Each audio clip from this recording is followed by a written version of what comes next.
Today, we are diving deep into one of the most fascinating, profound, and debated topics in the theological and prophetic circles.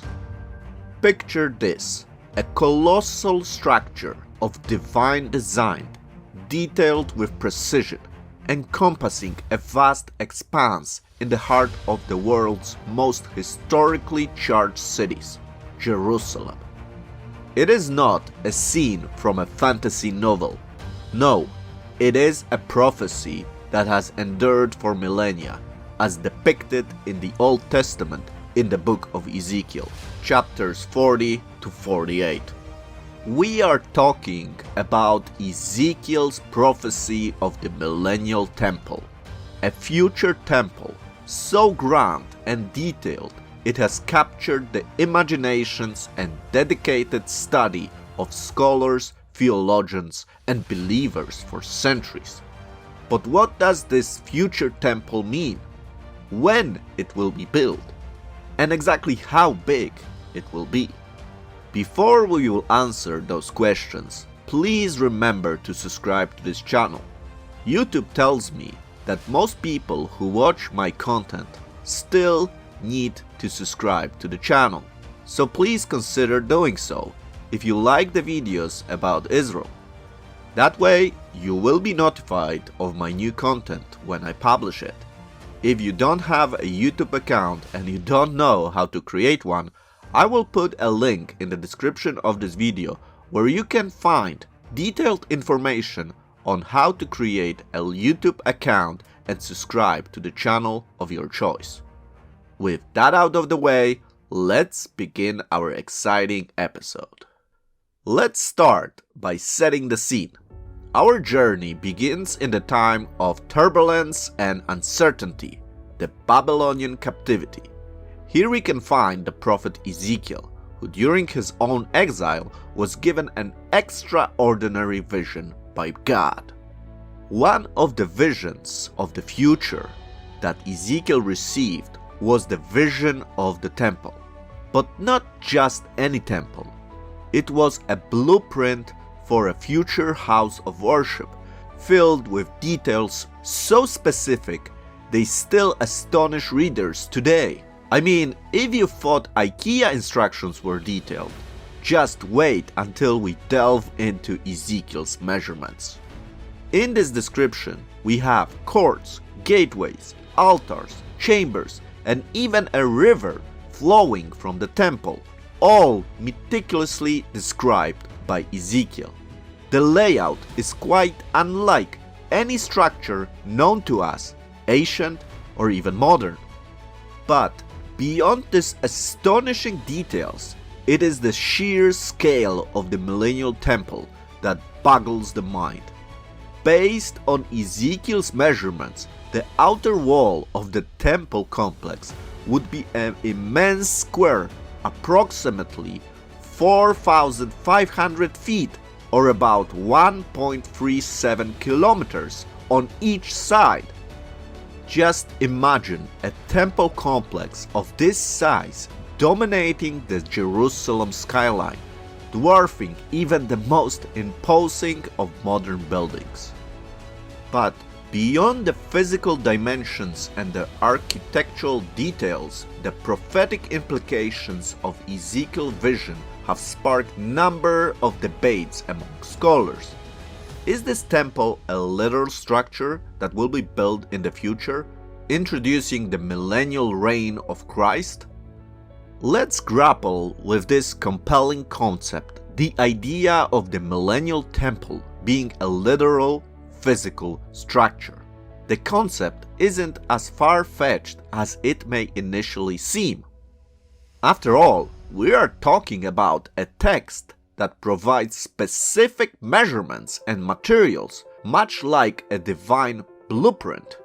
Ezekiel is really detailed about this temple. He describes the temple gates, courts, rooms, and even a ceremonial law to be practiced within it. Should we then expect a day when Jerusalem's skyline is transformed by a towering presence of the prophesied temple? Well, This is where things get even more interesting, because according to many scholars, this temple construction will happen before or during the millennial reign of Christ.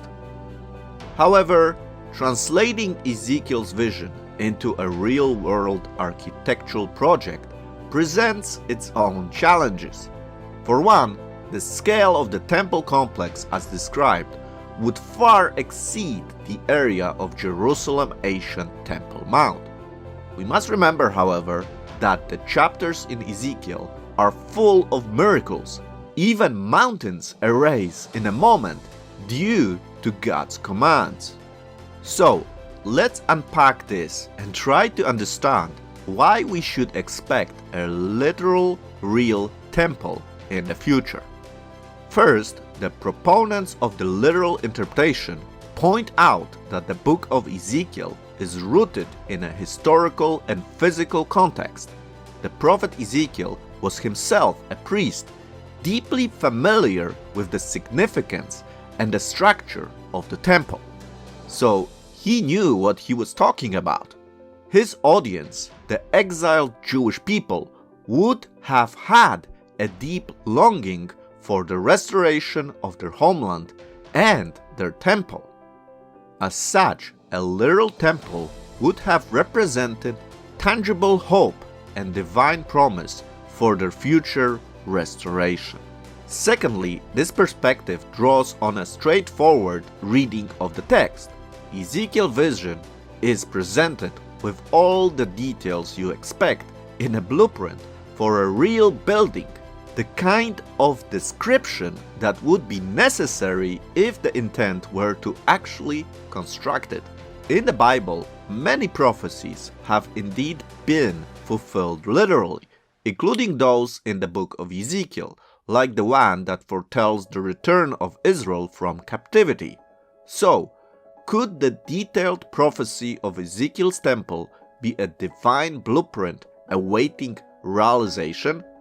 The third argument connects the prophecy of Ezekiel's temple with the concept of the millennial kingdom, a future 1,000-year period where Messiah reigns on earth, as described in the New Testament's Book of Revelation.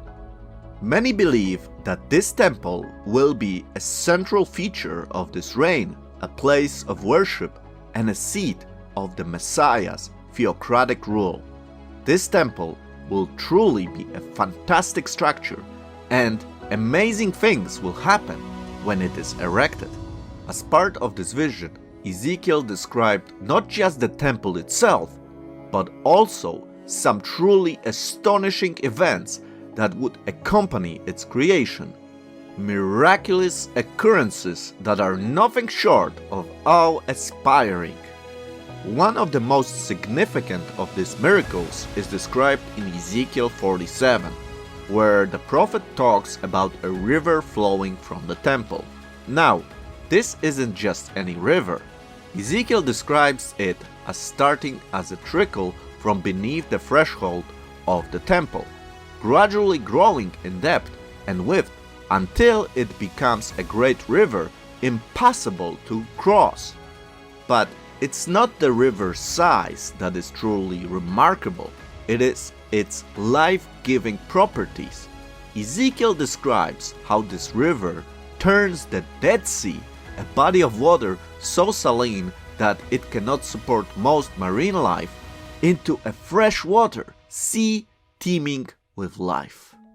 This transformation of the Dead Sea is highly symbolic. In the Bible, water often symbolizes life and cleansing.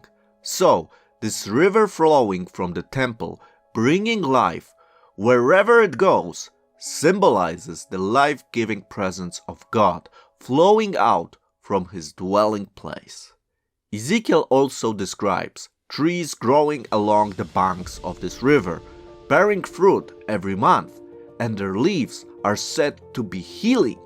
It brings to mind the tree of life described in the Book of Revelation, again a symbol of God's provision and healing. These miracles underline the transformative power of God's presence. It suggests that the establishment of this temple signifies a time of healing, restoration, and life in abundance. To those awaiting the fulfillment of this prophecy, these miracles are a beacon of hope. They look forward to a time when God's presence will restore and transform, where divine love flows out like a mighty river, giving life and healing. Among the many fascinating aspects of Ezekiel's vision, one stands out particularly as legendary: the moment when God's presence enters the temple. Ezekiel gives us a vivid depiction in chapter 43.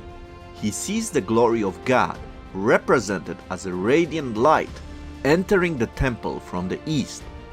This is the same divine glory that Ezekiel saw leaving the first temple in his earlier visions, signifying God's abandonment of that temple before its destruction. Now, in Ezekiel's vision of the future, God's glory is returning, filling the temple with his presence. This is no mere symbolic act. It signifies God's commitment to dwell among his people again in a restored and sanctified temple, marking a new era of divine-human relationship. This event carries a lot of symbolic weight. The east, from where God's glory comes, is often associated with the beginnings or origins. Think of the sun rising in the east, symbolizing the start of a new day. So God's glory entering the temple from the east can be seen as signifying a new beginning for God's people. It is a promise of a time when God's glory will not depart again, a time of unbroken communion between God and his people. This is a compelling vision of hope and restoration, the beginning of a new era marked by God's manifested presence. This manifestation of God's presence in the Millennial Temple speaks of God's enduring promise to be with his people. It is a promise seen throughout the Bible, from God walking in the Garden of Eden to the promise of a new Jerusalem in Revelation, where God will dwell with his people eternally. Ezekiel's vision of God's glory entering the Millennial Temple reinforces this divine promise and points forward to the ultimate fulfillment of God's plan for humanity. The Bible is a story. It has a beginning and an end. And as we look at it as a whole, we can see clearly that it all makes sense.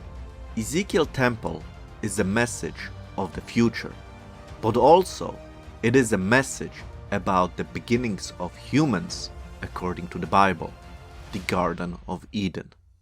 In Christian and Jewish thought, the Garden of Eden is often viewed as a primordial temple, a sacred space where humanity and God dwell together in perfect harmony. Now, this isn't to say that the Garden of Eden and Ezekiel's temple are identical in form or function, but some scholars suggest that there are thematic parallels between the two. For instance, in the Garden of Eden, the Tree of Life is central to the narrative, symbolizing God's life-giving presence. In the vision of Ezekiel's temple, we also see elements that symbolize life and God's presence, like the river flowing from the temple and the trees growing along its banks with leaves for healing and fruit that never fails. Both places are described as perfect, unspoiled locations where God's presence is manifested and life thrives. If we think about the broader narrative of the Bible, from Genesis to Revelation, we see a story that begins and ends with perfect communion between God and humanity. In the Garden of Eden, and in the vision of the New Jerusalem. In its overreaching narrative, Ezekiel's temple can be viewed as an important part of this trajectory towards this final vision. So, what does it mean? For many believers, these similarities between the Garden of Eden and Ezekiel temple and the progression from Eden to New Jerusalem represent the narrative of salvation and the ultimate restoration of harmony between God and mankind. It signifies a full circle in human history, from a perfect beginning through a period of brokenness to an ultimate restoration. The Millennial Temple, therefore, is seen as part of a divine plan for the redemption and restoration of humanity, a step forward, the future, where God once again dwells with His people in perfect harmony, much like in the Garden of Eden. These interpretations add another layer to the richness of Ezekiel's vision. The Millennial Temple stands as a profound testament to the themes of divine presence, life, restoration, and ultimately, hope. Now I will include information from another episode I did in the past, where I talk more in detail about the temple, the measurements, and how it will all look. So, if you want more information about the future temple, make sure to watch till the end of the video. But before we will do that, I would like to take a moment to express my gratitude to all my viewers. Your support and your engagement with my content truly make everything possible. I feel that together we are on a journey to unlock the profound mysteries found in the sacred text, traditions, and archaeological discoveries. Your curiosity, your thirst for knowledge, and your support fuel this journey. If you found value in my exploration today or in any of my past episodes, I kindly invite you to consider supporting my channel on Patreon. By becoming a Patreon supporter, you help me continue to create high-quality, thought-provoking content. Every contribution, no matter the size, truly makes a difference and allows me to dig deeper into the story of Israel. Plus, it gives us the chance to build an engaging community of like-minded explorers. I am excited about the journey ahead and would love for you to be an integral part of it. You can find the link to my Patreon page in the description below. And remember, whether you're able to contribute financially or simply by watching, sharing, and engaging with my content, I appreciate your support. Thank you so much. So, thank you very much for joining me today on this journey, and I hope to see you in my next episode. Shalom. Since September 15th, when the 5 red heifers arrived in Israel, many people have started discussing the possibility of building the third temple. I also made a video about the Temple Institute and their preparations for the future temple. I will leave a link in the description if you want to check it out. However, it seems there is much confusion about the future temple, and many people still don't know what to think about the building of the new temple. In the Bible, there is a description of the temple that was never built. Actually, there are 9 whole chapters in the Book of Ezekiel that described in great detail the temple, which is often described as the Millennial Temple. I started researching this structure and decided that it will be helpful to have a 3D model that will illustrate what we are talking about when discussing the Millennial Temple. And let me tell you, the temple that Ezekiel describes is nothing like we have ever seen in Israel's history. it is definitely not the temple that the Temple Institute plans to build. In this episode, I will try to illustrate this incredible structure using the dimensions and descriptions we can find in the Book of Ezekiel. But before we will do that, let me encourage you to like the video, leave a comment and subscribe to the channel. This helps me a lot and I really appreciate your help in this matter. With that out of the way, let's begin our presentation. So, the first thing I would like to mention is that there are many interpretations of the meaning of the Ezekiel temple. Some people say it will be built, while others think it is just a symbol. Temple Mount of the city of Jerusalem, and he enters through the east gate, and he establishes himself on the throne in the temple of Jerusalem that has yet to be built. As one writer puts it, the vision of the temple was in fact a kind of incarnation of all that God stood for. Phrased. It is not a future temple. All 9 of these final chapters of the book encompass one vision that God gave to Ezekiel concerning the temple. Christians are especially troubled because this temple describes animal sacrifices.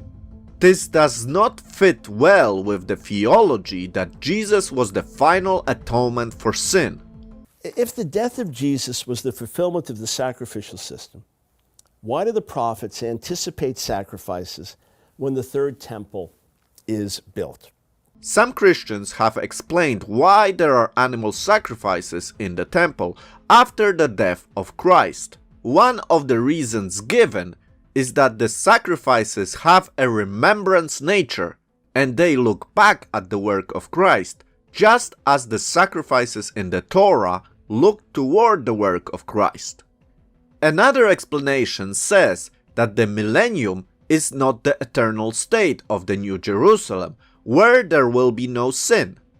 In the millennium, the world is still the same world we know, just with a righteous ruler who will reign on the throne of David for 1,000 years. It will definitely be a better place where there will be no wars, but people will still be able to sin. And because the world will not be perfect, the temple, the altar, the priests, and the instruments will have to be purified through animal sacrifice. If you ask me what do I think, I must say that by studying those 9 chapters of Ezekiel and seeing all the details and measurements, it is really difficult to believe that this is just some kind of symbol of a future reality. Remember, Ezekiel devoted more than 1/6 of his writing to the description of the Millennial Temple, the details of its worship, and the operation of its priests, so that when it is eventually erected, its functions will be carried out as he has directed. And the simple fact that I was able to create a 3D model of this temple is thanks to Ezekiel's great attention to detail. So, in this episode, we will look at this temple of which Ezekiel writes in the Tanakh. But before we start, let me throw in this question. What do the Jews think of the future temple? Well, as I mentioned, there is the Temple Institute that is actively preparing for building the new temple. For almost 2 millennia, there has been no temple in Jerusalem. The Jews have attended synagogue services around the world to pray, to read the scriptures, and perform various ceremonies. Yet, deep in their hearts, they have a longing for another temple to be built in Jerusalem. The problem is that, as far as I know, they do not plan to build the new temple according to the measurements visible in the Book of Ezekiel. Instead, the Temple Institute plans to build temples similar in nature to Solomon's and Herod's temple. And although it may be offensive to Jewish people who seek the rebuilding of the temple, many Christians see this next third temple as the Antichrist temple. If you do not know what I'm talking about, let me quickly explain. If you interpret such books as Zechariah, Daniel, Ezekiel, and the Book of Revelation literally, then you conclude that at the end of times there will be a third temple built. But this new temple will be used by the agent of Satan himself, who will call himself God and require worship of him in the third temple. The times of this period are known to Christians as the Great Tribulation. Now, it is a very complex topic, and I don't want to get into it right now. By the way, similar events already happened in the past when the Jewish people were under the rule of the Greeks. It was then that the Greek ruler Antiochus Epiphanes desecrated the temple by sacrificing pigs in the sanctuary and forcing Jews to worship the statue of Zeus in the temple. Many Christians believe Epiphanes was just a picture of what will happen in the end times. But what I have to say is that the Jewish people certainly do not see the future temple as part of the events I just described. The Jewish people see the building of the new temple as something very positive, and I also know Christians that support this project. What must be said, however, is that the temple being prepared by the Temple Institute is not the Millennial Temple described by Ezekiel. It is not the same temple because if we follow the text, we will notice dramatic supernatural changes that will occur with the appearance of the Millennial Temple. First of all, the current Temple Mount would not be big enough to fit the Millennial Temple complex. Although the temple is 500 square cubits, about 875 feet long and wide, the territory to kept holy is 5,100 feet long and wide. I doubt this will be just a space of 5,100 feet. More likely, there will be a city where people will live.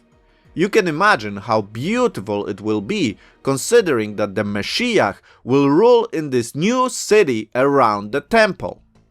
Here you can see a 3D model of the modern Jerusalem. The temple itself could fit the Temple Mount if we take the measurement of 500 square cubits. After all, the Mishnah claims that Solomon's temple complex was also 500 square cubits.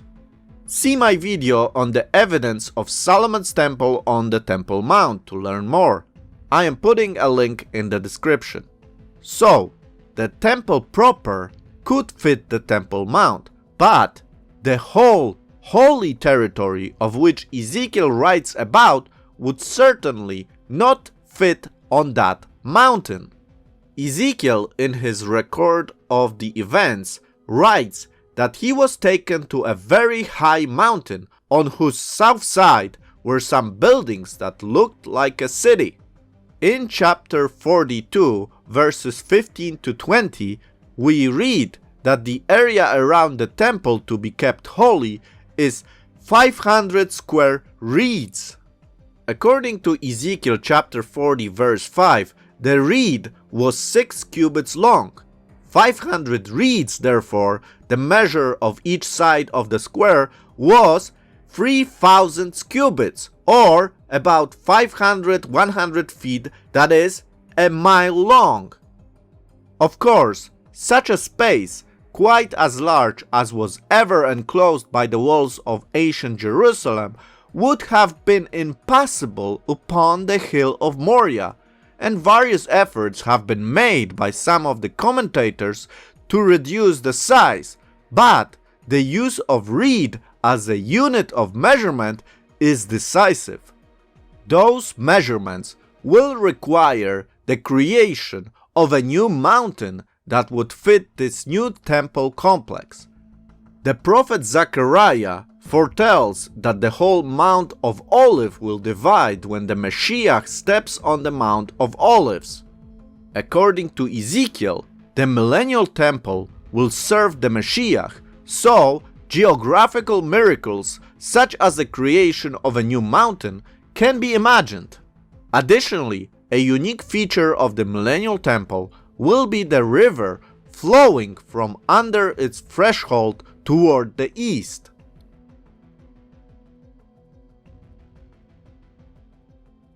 The waters will divide, with one half going toward the Dead Sea and the other half toward the Mediterranean Sea.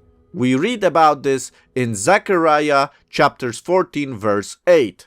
In Ezekiel we read that the waters will gradually deepen to bring life in the form of trees and fish. This life-giving water will be a constant reminder of the presence of God and His blessings. Just imagine the river going out of the temple that will give life to everything on its path.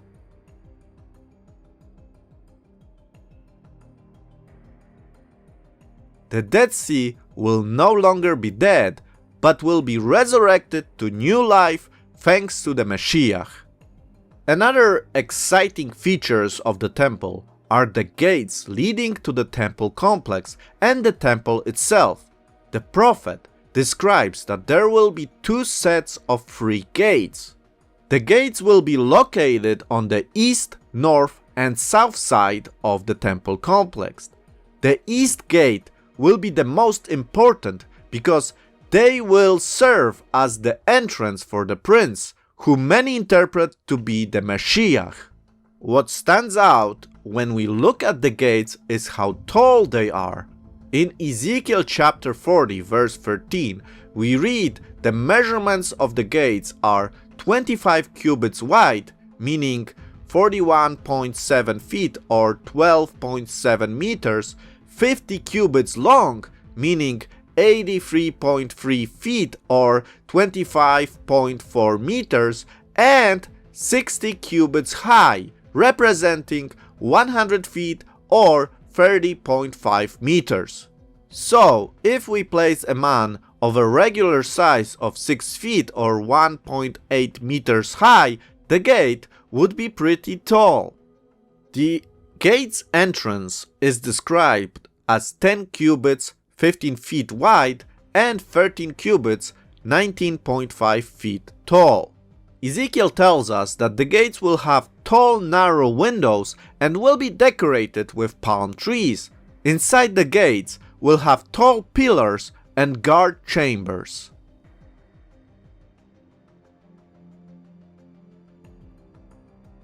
Through the 3 outer gates you enter the outer courtyard.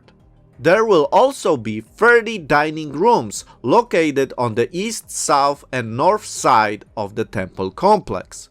So I'm guessing there will be a lot of eating in the Millennial Temple. From the gates to the inner courtyard, there will be 100 cubits, that's 166.6 feet or 50.8 meters. All the gates look the same and have the same measurements. However, the east gates are unique because the prince will use them to enter the temple, and later we also read about the glory of God entering the temple through the east gate. The north inner gate will also be unique because the priest will mostly use it. When writing about the north gate, the prophet mentions an additional dining room next to it and special tables for the priests. There will be 4 tables just outside the gate and 4 inside the entrance. Again, measurements of those tables are given, and it is written that the burnt offerings, sin offerings, and guilt offerings will be slaughtered on those tables. On the east side of the north gate, there will also be 2 buildings that will face south and will be reserved for the priests who guard the temple, and 1 more facing north for the priests that guard the altar. We read that those are the sons of Zadok, the only Levites who draw near to the Lord to minister before him. In the last verses of chapter 40 of the book of Ezekiel, we read that the inner court where the altar will stand is a square measuring 100 cubits long and wide. In chapter 41, we are given the dimensions of the sanctuary itself. The temple will be 100 cubits long. Here is my impression of the temple interior. Listen to Isaiah chapter 2, starting from verse 2. Now it will come about that in the last days the mountain of the house of the Lord will be established as the chief of the mountains, and will be raised above the hills, and all the nations will stream to it. And many peoples will come and say, Come, let us go up to the mountain of the Lord, to the house of the God of Jacob, that he may teach us concerning his ways, and that we may walk in his paths. For the law will go forth from Zion, and the word of the Lord from Jerusalem, and he will judge between the nations, and will render decisions for many peoples. And they will hammer their swords into plowshares, and their spears into pruning hooks.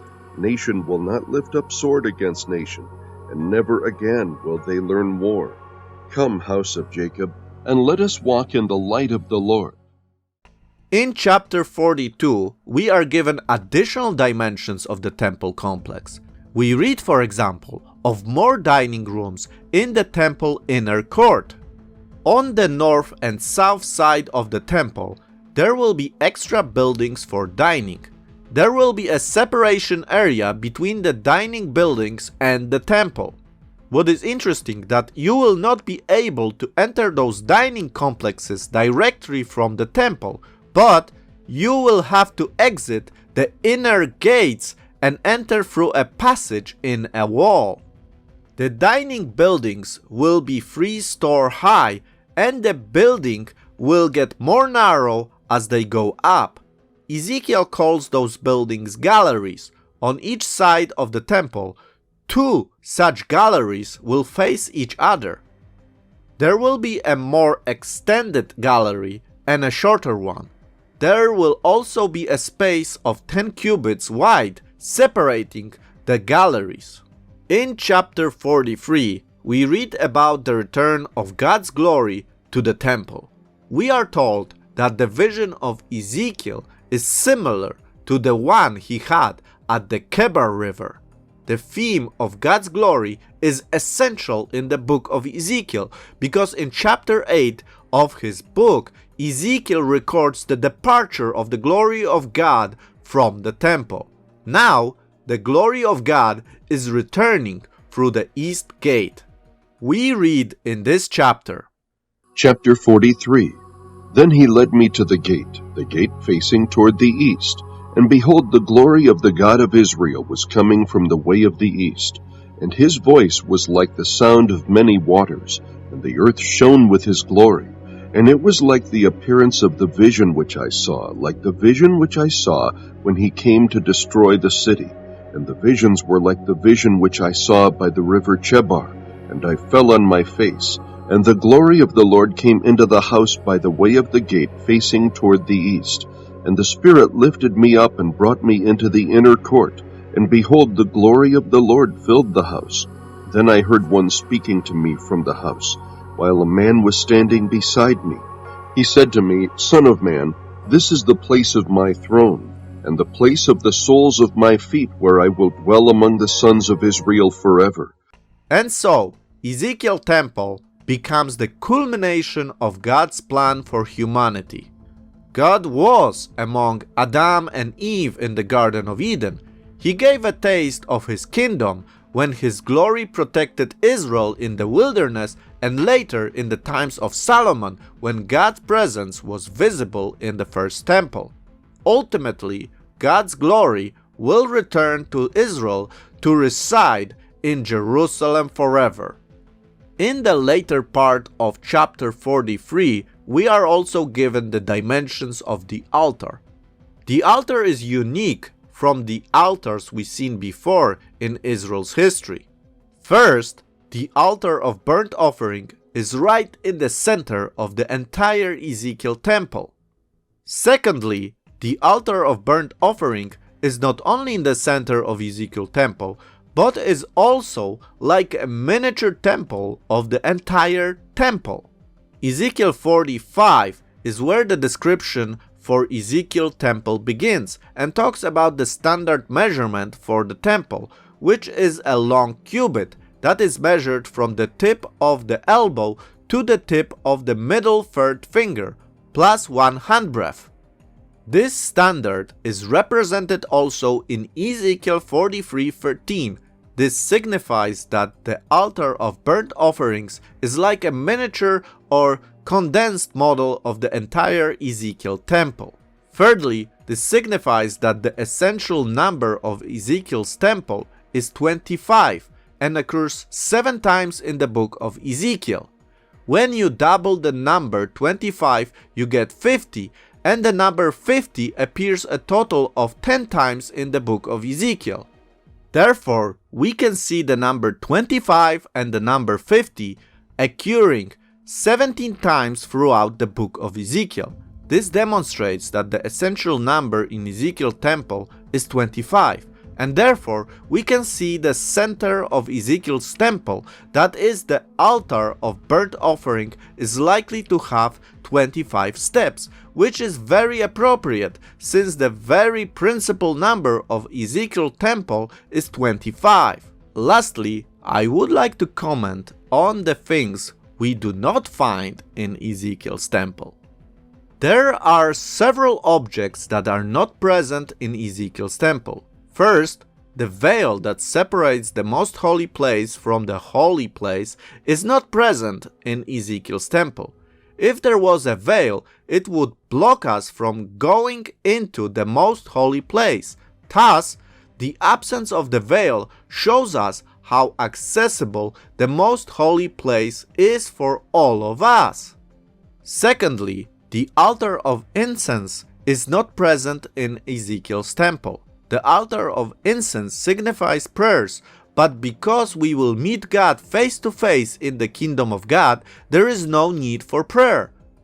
Thirdly, there is also no place for the bread of the presence, because we will meet the Mashiach, who is the bread of life. There will also not be any lampstands in Ezekiel's temple. And lastly, the Ark of the Covenant, that is in the most holy place, is not found in Ezekiel's temple. Why are there no golden lampstands and no Ark of the Covenant in Ezekiel's temple? This golden lampstand is found in all other temples in the Bible. First, there was one golden lampstand in Moses' tabernacle. It was made out of one piece of gold that was hammered and shaped into one lampstand. Secondly, in Solomon's temple, there are 10 golden lampstands in 2 rows of 5. This golden lampstand ultimately signifies the Mashiach, and it demonstrates how the revelation about the Mashiach becomes brighter and brighter and clever. We can also understand this as the time of the Mashiach is drawing near. Thus, the light is brighter. Therefore, the 10 golden lampstands in Solomon's temple is much brighter than the single lampstand in Moses' tabernacle. The Mashiach is the light itself. Therefore, all of this signifies that the light of the Mashiach is nearer, for the Mashiach is the light of the world. So why there is no golden lampstand in the Ezekiel's temple? Ezekiel's temple foreshadows the world that is to be restored. Therefore, in Ezekiel's temple, the Lamb becomes the lamp for us. Thus, we no longer need a golden lampstand. Secondly, there is no need for the lampstand because God's glory will shine bright and bring light forever. God's glory did come to other temples. However, the presence of God's glory at that time was temporal. But Ezekiel's temple, which foreshadows the New Jerusalem, the glory of God that dwells in there, will be forever, for the glory of the Lord filled the house. We know this because the outer gate of the sanctuary, which faces east in Ezekiel's temple, will be shut and never be opened again, because the Lord God entered it. This means that God's glory will never leave again, and His glory will remain in the sanctuary forever. Therefore, we see that there is no need for a visible lamp, for God's glory will shine brightly forever. Although we may be suffering from a little while, God is promising us that He will transform our lives into life of glory that shines brightly. As I mentioned before, there is also no sign of the Ark of the Covenant found in Ezekiel's temple, because everything in the Ark of the Covenant was fulfilled through the Mashiach. The topic of the Ark of the Covenant and why it is not in the Ezekiel's temple is a much broader topic that I will not develop in this episode. If you would like me to talk more about this topic, let me know in the comments.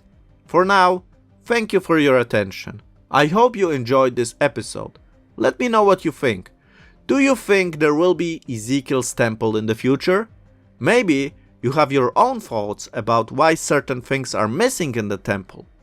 Also, please don't forget to subscribe to this channel if you have not done so yet. I will continue to work hard to bring you new models on the stories of the Bible and Jerusalem. Have a great day and Shalom.